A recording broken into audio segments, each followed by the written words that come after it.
Bonjour Nifties, bienvenue à Natalie Nicole. Je m'appelle Nicole, and we are a crafting community. So grab your work in progress, also known as a whip, and let's get started on our 10-minute crafting break. Today I am working on my 6-Day Star Blanket by Betty McKnitt, and it's coming. I'm doing 2 repeats, so the pink, the mauve, they call it mauve, the peach, this yellow, which is just called yellow, interesting, and then the mint, I can't remember what this one, and the blue, the purple. So I'm getting there. And then I'm gonna do a row of white for the border. Today I am drinking a peppermint coffee.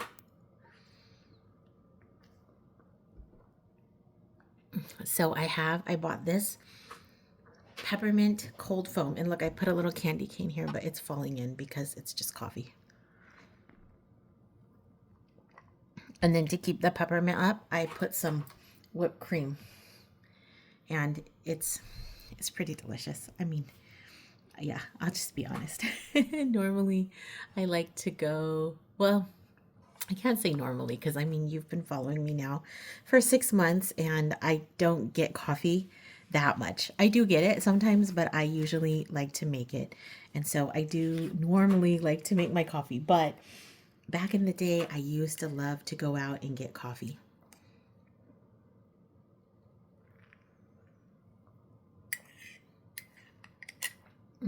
Or a tea, or, just something outside, something at a cafe. And it used to just bring me so much joy and pleasure, and honestly, sometimes it used to be what would get me through the day.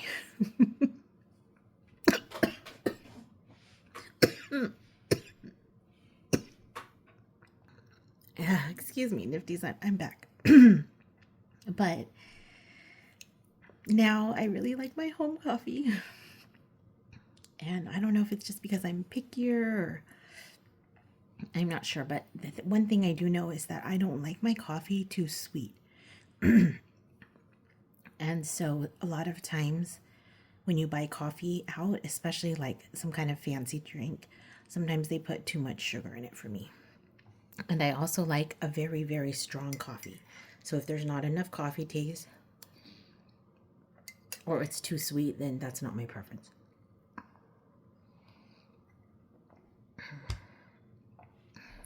Because this time of year is peppermint mocha time of year. The other thing I really loved at Starbucks was the eggnog latte. I used to really look forward to that. But then they discontinued it. I heard they brought it out again, but I haven't seen it. Nifties, if you got your eggnog latte already, then, let me know. It's funny because some people don't like eggnog because it sounds kind of gross. And I get that it doesn't sound as appetizing as it truly tastes, but it tastes really good, And then right now, probably not right now, it's been probably 2 or 3 years. But something that's been very popular in Asian coffees is called egg cream. And for sure it's got eggs in it, right? That's probably why it's called egg cream. I don't know what else it has in it because I don't usually get it, because honestly the name egg cream hasn't really appealed to me that much. Excuse me, Nifties, I think I got a little frog in my throat, but better in my throat than on my project. Little, crafting joke. At any rate, I hope someone is laughing. No one's laughing here. I'm laughing, but besides me, no one else is laughing here. At any rate, but now that I think about it, it probably is something similar to eggnog.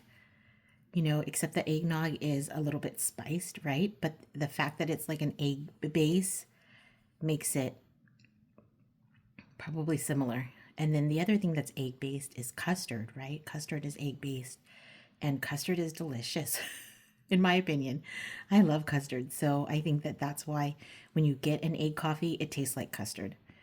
And then, I don't know, it sometimes shows how we have like an idea in our mind and we think it's gonna, like, based on our own knowledge of life, we make a judgment. And in my case, I was like, I don't want eggs in my coffee. But you know what? I do love eggs in my coffee. Just not scrambled eggs or fried eggs, right? I want eggs that are sweet and delicious, like custard or egg cream or eggnog.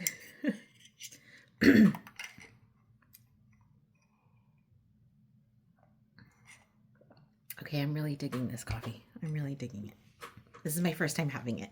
I made it special because normally I'm just running and in the morning I have to have my, I don't know. I just don't feel, I think I'm so rushed in the morning that I don't feel any creativity or feel like I could make something to enjoy and sip. But we should, right? We should. And that's one of the reasons why I like the 10-minute crafting break, because we should take 10 minutes to enjoy a drink or a little snack. If you want. My hands are usually full, so I can't enjoy a snack, but yeah, to enjoy a little bit, like take a little bit of time for ourselves and our own peace. I think I'm not sick like I was, but I think I'm getting sick again, which is just crazy because I thought I was doing better. And did I tell you I have a pool at my place? And I live in SoCal, so the weather is, it's pretty good. It's not like freezing or anything, but it's still kind of cold. And then I guess in December, they stop heating the pool. And it was never hot, but it was, it was heated. And sometimes you could feel the jets of hot water in it, like when I was swimming by myself. So I know it was not like anyone, putting hot water in it. Anyway, so I could feel the jets of hot water. So I know that the jets did work and that they were making hot water. Anyway, and so, but I just thought, I'm tough. And I was feeling so good because I hadn't been sick. And so last night and yesterday was warm. One of the warmer days. It was probably maybe 75. And so I thought, you know what? Today is the day I'm going swimming again because I love to swim. And so I went down there into the pool and I couldn't even get wet. First I couldn't get my foot in, and then I went in the spa and warmed up again. And so I thought, okay, I'm sufficiently warm now that I've, gotten here, and I'm going to force myself to go in the pool because I love to swim. It's like I want to swim. But I got my body in and I just couldn't. I couldn't even. It was so cold. It was so cold. And then I got back into the hot tub, and I'm glad that I had turned it on because then I knew it was hot. But I was so cold that I couldn't even feel the heat from the hot tub. And so I hope that, I don't know. I don't think that cold makes you sick, but so many cultures feel that cold makes you sick. And then, so I don't know. I don't know what to think because I am feeling a little bit sick today. But also my son's been sick, so it could just be, that I got some of whatever he had. And everyone I know is sick. We had our final game. Honestly, Nifties, I can't remember the last time I spoke with you, and I've been trying to upload. I've been having difficulty. Oh, look, I put candy canes in here. Where are they? Oh, they're here at the bottom, but you can't get them. Anyway, I put candy canes in. Sorry.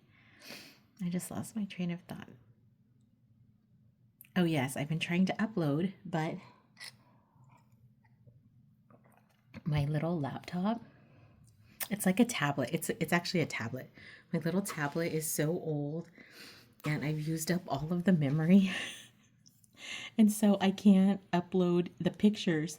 I don't even have enough space to upload the picture to make the post for the video. So all week long, I've been working on that, which is why I haven't posted. But I think I did not tell you about my son's last soccer game. So there was one team all season long that they couldn't beat, and that was the number one team. And they even had fewer players, but they're a good team. Well, yes, they're a good team, and then they have some really, really extraordinary players. And, I mean, that's just the way it is. So the first time we played them, we were leading 2-1 in the first half, but then it was the afternoon, and our boys, they used to get so tired in the afternoon. The sun is like beating down on them, and it was in the fairly beginning of the season, so it was so hot.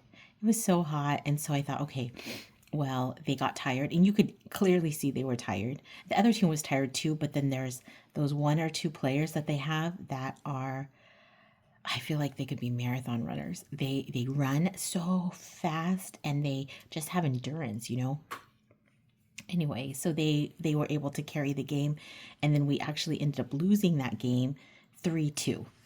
So we were up, but then we lost it at after in the second half. And then we also played them again in the first round of the finals, and we lost to them. It was our second game, and we lost to them in penalty kicks.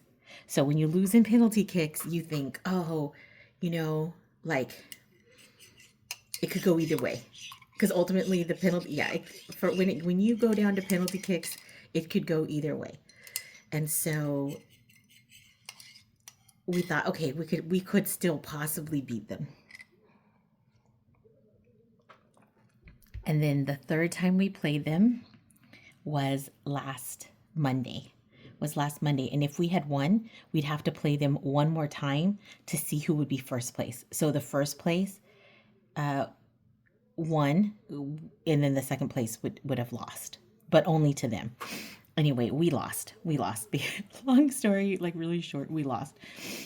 And we lost 3-2, and we were up 2-1, and I went to get pizza.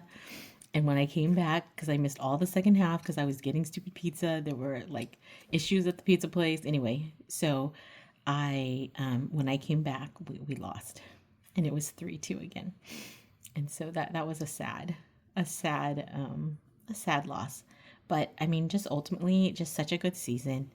And I think oftentimes you lose about maybe a third of the players to other sports for spring. But I think that because we had such a good season, most of the players are coming back. I haven't heard any of the players that aren't coming back.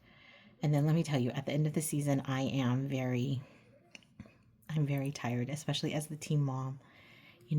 Like, of course, I'm not coaching, the boys per se. I mean, I do help out a little bit, and I definitely give them motivational speeches and, all that stuff. But I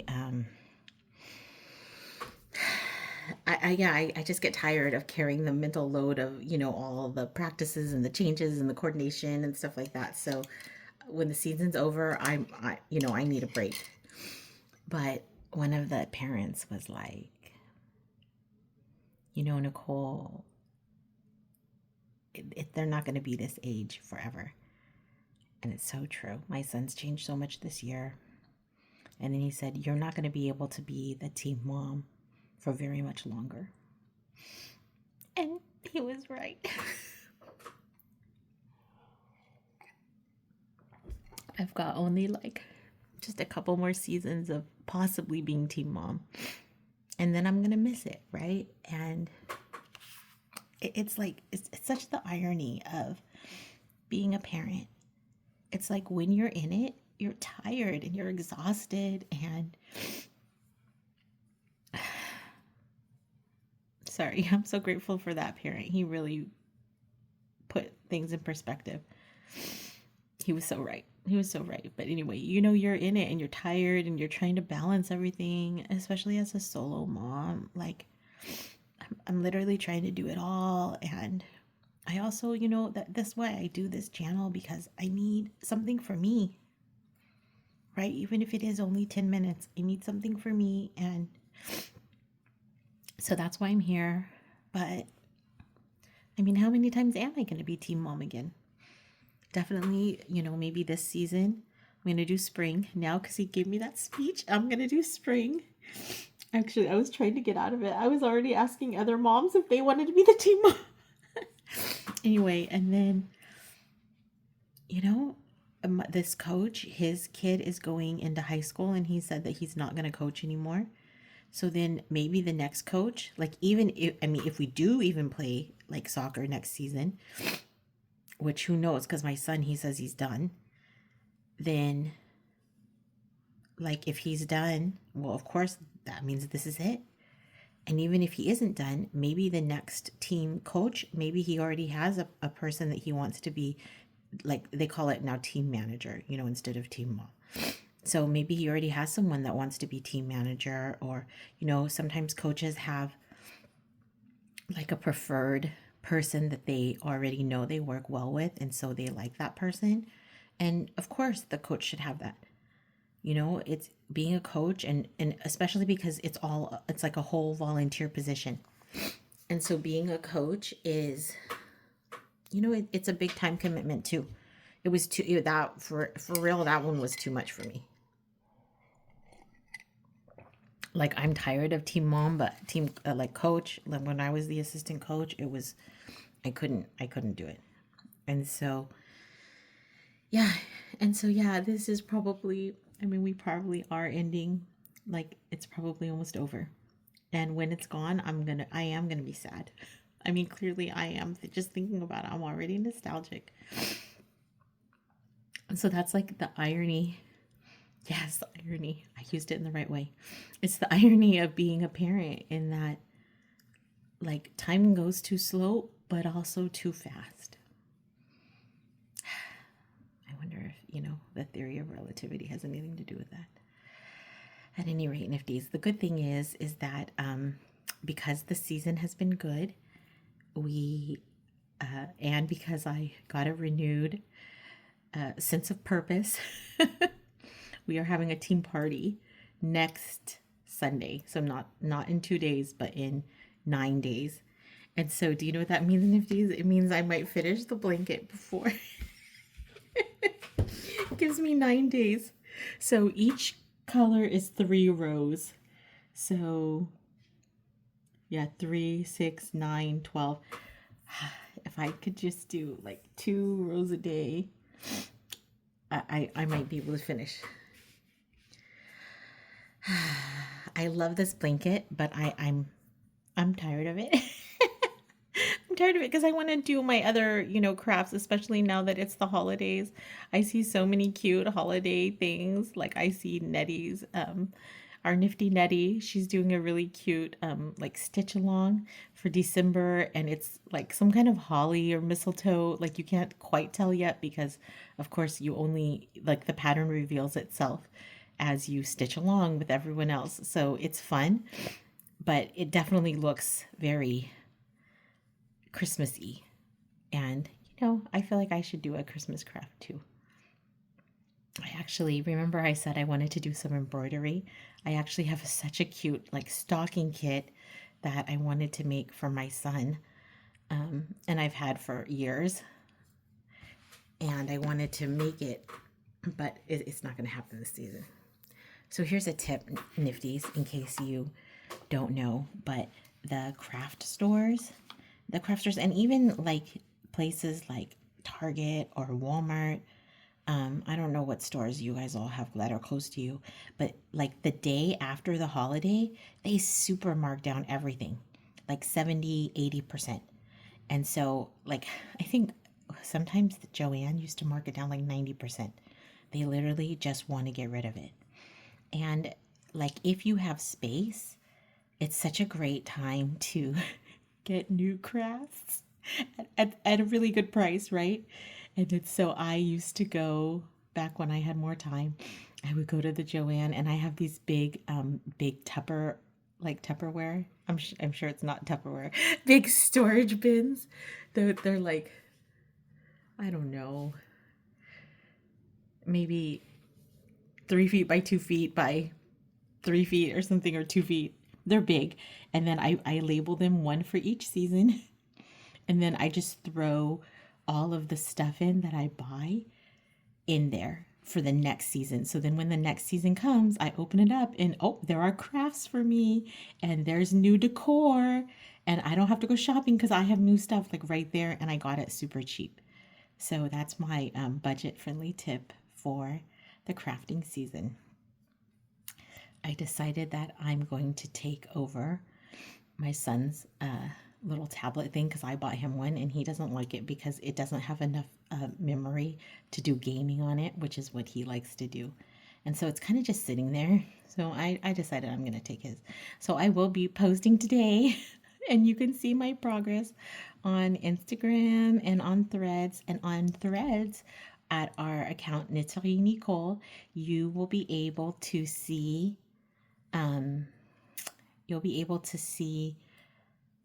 my progress, of course, but also to post your own. So I would love for you to post your own. I am trying to make more threads on Threads so that they, like, there's so many nifty people, so many crafty people on Threads that I'm trying to get them to join us and post their own progress.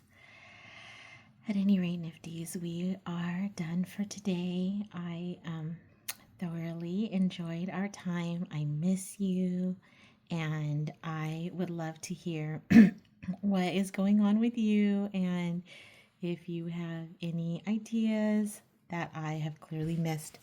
I think you know what I did tell you about here. Last thing, like all good friends, we say it's the end of the conversation, but we keep going. Last thing I wanted to tell you about was that, and I'll just be brief, is that I did that virtual book club and we read the book, A Wrinkle in Time. Here it is. I have mine. And I actually, unfortunately, didn't finish. Such is my life. But I got a bunch in and I had a lot to talk about. And I did read the synopsis. So I knew what was going to happen. And I think I may have read this when I was really little. And then I definitely saw the movie, the Oprah Winfrey movie. I saw that one, the Ava DuVernay Oprah Winfrey movie. And that was fabulous. So I kind of knew what was happening, but I love this book. I love this book so much. And I hope that you will be able to run on over and hear the podcast with my friend Blythe Alpern. She said it's probably going to be published in 2 weeks. And Nifties, in case you wonder what I look like, I was on camera. And some of it was good and some of it was bad because the sun set and then while we were doing the recording. And so I'm fully lit like in the beginning of the recording because I have natural sunlight on my face. But then as the recording went on, I'm literally sitting in shadows. And then we had to pause and I had to turn on a light. But, such is life. So you can see me on that if you are curious about what I look like. Here, though, we just focus on our craft. And part of the reason I do that is so that you feel comfortable, just not looking, not looking at what I'm doing and, doing your own thing. The point is to craft together, not for you to watch. I mean, you can watch if that's what you want, because I am, crafting, but it's for us to be together, to craft together. And so that's why we have the platform. And anyways, but I hope that you will be able to see that. And if you have time to read the book, I would love to hear your thoughts on A Wrinkle in Time. So please share those. And I will see you tomorrow. And I definitely am going to be posting tomorrow. So look for a new video. And we'll see you later. A bientôt.